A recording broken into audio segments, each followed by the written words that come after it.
অন্যায়কে কখনো প্রশ্রয় দেব না। অন্যায়কে কখনো প্রশ্রয় দিব না। হ্যাঁ, এই কথাটি চিরকাল মনে রেখো। আচ্ছা।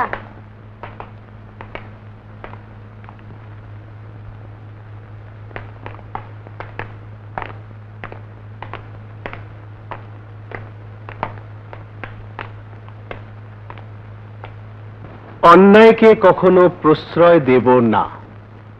বাহ, ভালো ভালো।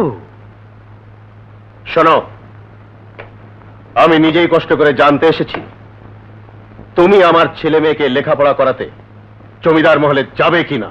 না। তাহলে আজ থেকে এখানেও লেখাপড়া বন্ধ।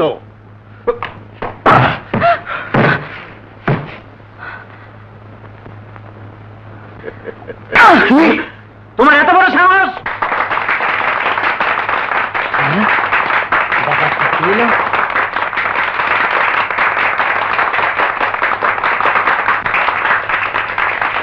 তোমরা থামো।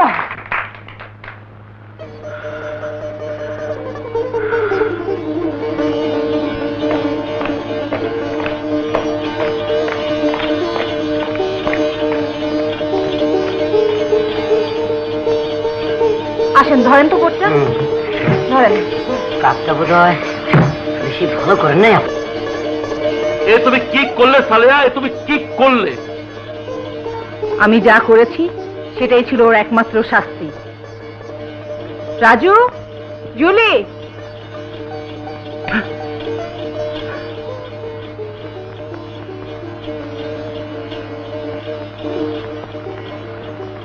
এখন আমি কি করি? যাই, বড় ভাইয়ের কথাটা বলে আসি।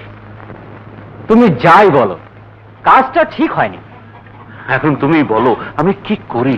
জলে বাস করে কুমিরের সঙ্গে লড়াই না করে তুমি গিয়ে জমিদারের কাছে ক্ষমা চেয়ে নাও। ঠিক আছে। ও, তাহলে তুমি ওই আদর্শবাদী স্কুল মিস্ট্রেসের স্বামী? জি হুজুর। এখানে কেন এসেছো? হুজুর, আজ আমার স্ত্রী, তার জন্য ক্ষমা চাইতে এসেছি। আর কোনো দিন এ ভুল করবে না। আপনি ওকে ক্ষমা করে দিন হুজুর। ক্ষমা?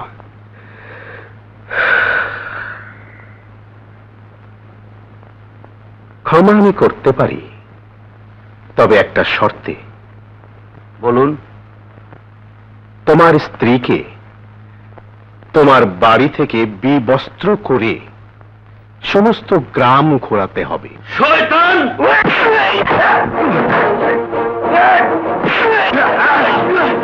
আজ তোকে আমি জানি বের ফেলবো। খবরদার! শিকারী, আমার গায়ে হাত তুলে তুই যে সাহসের পরিচয় দিয়েছিস, তার জন্য তোকে আমি জানে না মেরে সারা জীবন বন্দি করে ধুকে ধুকে মারবো। নিয়ে যাও।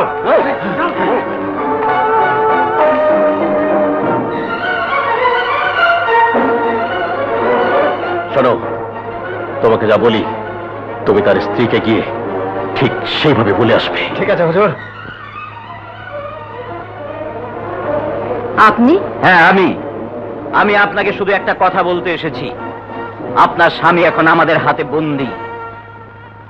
তাই বলছি, আগামীকাল আমাদের হুজুর গ্রামের সবার সম্মুখে আসবেন, আর তখন আপনি সেখানে গিয়ে আমাদের হুজুরের কাছে ক্ষমা চাইবেন। তারপর আমাদের হুজুর যা আদেশ করবেন আপনি তা অক্ষরে অক্ষরে পালন করবেন।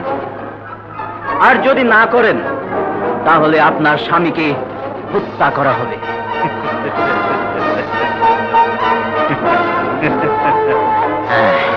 কথাটা মনে রাখবেন।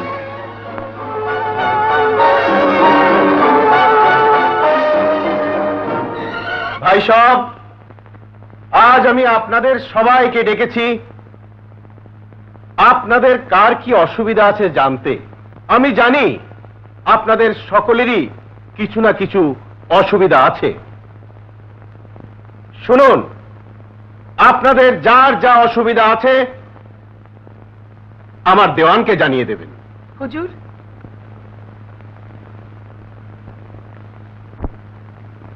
হুজুর, আমি আপনার সাথে একটা অন্যায় করেছি, আমাকে ক্ষমা করে দিন।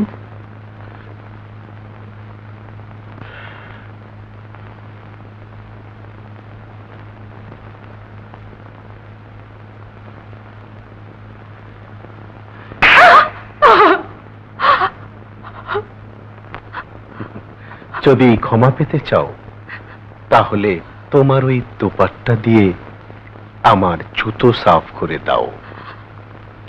আমাদের হুজুর যা যা আদেশ করবেন আপনি তা অক্ষরে অক্ষরে পালন করবেন, তা না হলে আপনার স্বামীকে গুলি করে হত্যা করা হবে। হ্যাঁ, হত্যা করা হবে।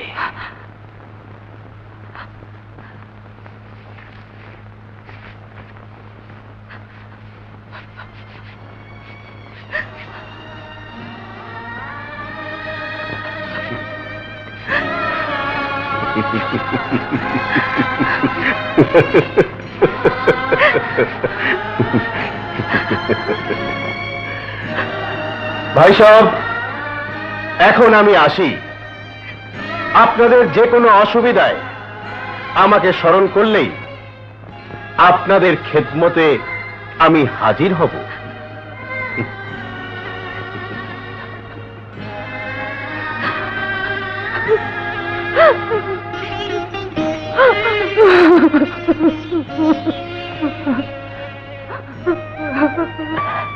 মাজুর মা,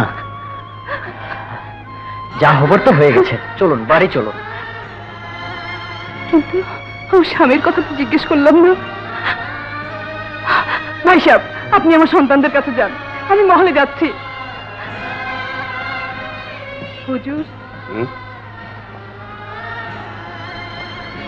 তুমি আপনার কথা অনুযায়ী আমি সব কাজ করেছি, এখন আমার স্বামীকে ফিরিয়ে দিন। ফিরিয়ে দেবার জন্য তোকে দিয়ে এত সব করাইনি, তাহলে তোকে এখানে আনার জন্য। তুই যতদিন বেঁচে থাকবি ততদিন আমার জুতা সাফ করার জন্য। ওকে নিয়ে অন্ধকার ঘরে বন্দি করে রাখো, আর ওর দুই সন্তানকেও তুলে নিয়ে এসো। ওর স্বামীর মতো ওর দুই সন্তান আমার হাতে বন্দি থাকবে। না না না না না হুজুর, এত বড় নিষ্ঠুর হবেন না, দোহাই লাগে, ওদের তুলে আনবেন না।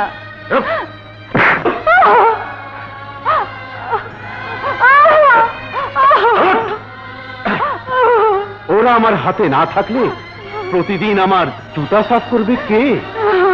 নিয়ে যাও। হুজুর,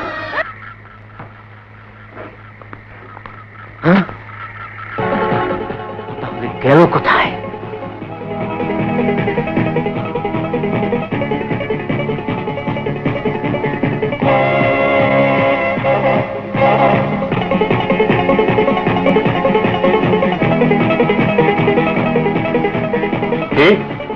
ওদের সন্তানদের খুঁজে পাওনি? না হুজুর, সমস্ত বাড়িঘর খুঁজে দেখেছি, কোথাও সন্ধান পেলাম না।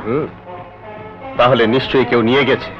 যাও, সমস্ত এলাকা তন্ন তন্ন করে খুঁজে দেখো। আর শোনো, আজ থেকে ওই মিস্ট্রেস জানবে তার দুই ছেলে মেয়ে আমার কাছে আটক রয়েছে। ওই যে তোমার আম্মু, তুমি তোমার আম্মুর কাছে যাবে? ওই দেখো ঘোড়া, ওই যে হাঁস, ওই যে মুরগি। এই না, না, ভয় পাও না, ভয় পাও না, বসো বসো, কিচ্ছু বলবে না, খরগোশ তাদের করো। এই যে বাহ বাহ বাহ, দেখেছো সবগুলো তোমার, দেখো।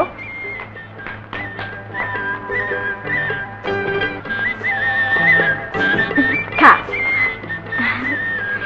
খা, পেট ভরে খা, বেশি বেশি করে খাবি, আর অনেকগুলো ডিম দিবি, সে ডিম থেকে অনেক বাচ্চা হবে। ইস, কি মজা। জানি না ওই শয়তান আমার স্বামী আর সন্তানদের কোথায় কি অবস্থায় রেখেছে। এই দরজা খোল।